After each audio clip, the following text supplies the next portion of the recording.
Good morning everyone, I am Mihir Sandhu, the student of class 8th A, and today me and my friend Anna Mantha are going to tell you about a story.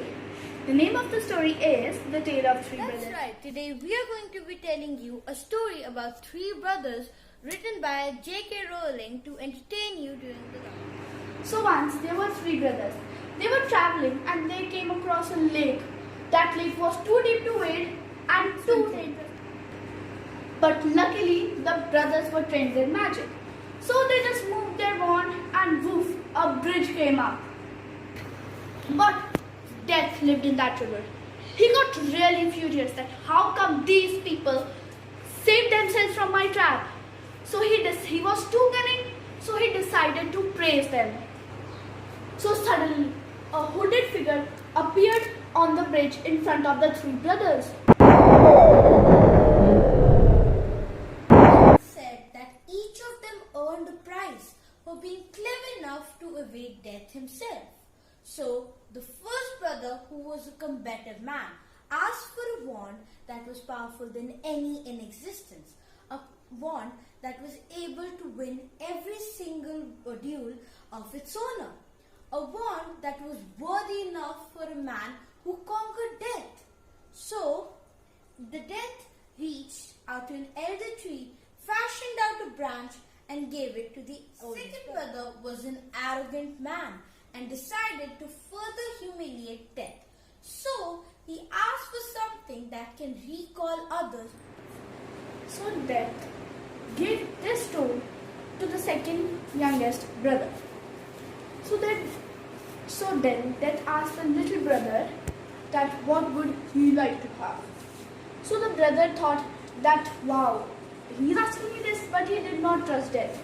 So he decided to tell him what he would like to have that would make him enabled to go from this big bridge that they've made with magic, and so that Death would not follow him, because the youngest brother was the wisest and the most humble brother. Most unwillingly handed over his own cloak of invisibility. Death stood aside and allowed the three brothers to move ahead on their own journey.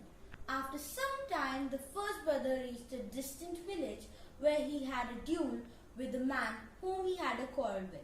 And obviously, with the elder wand in his hands, he defeated the man brutally and boasted loudly about how powerful this wand is. So one night, the same night actually, the brother was blindfolded, and so suddenly a thief came into his room, and the thief wanted to see that wow, this wand is so good.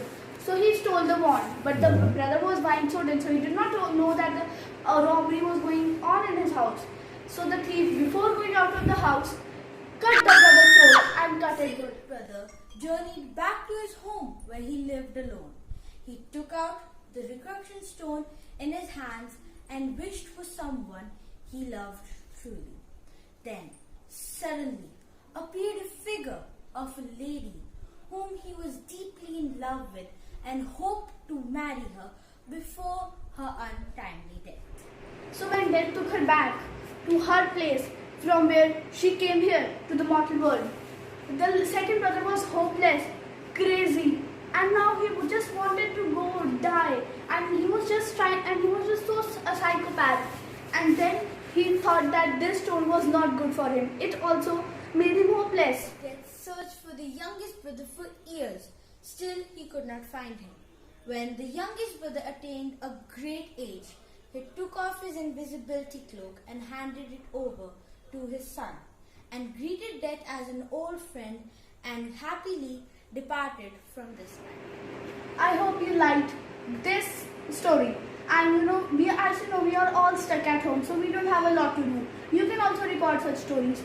So at this home, with such little props, me and Anna tried to create the story, and we are really happy that you were able to enjoy our telling.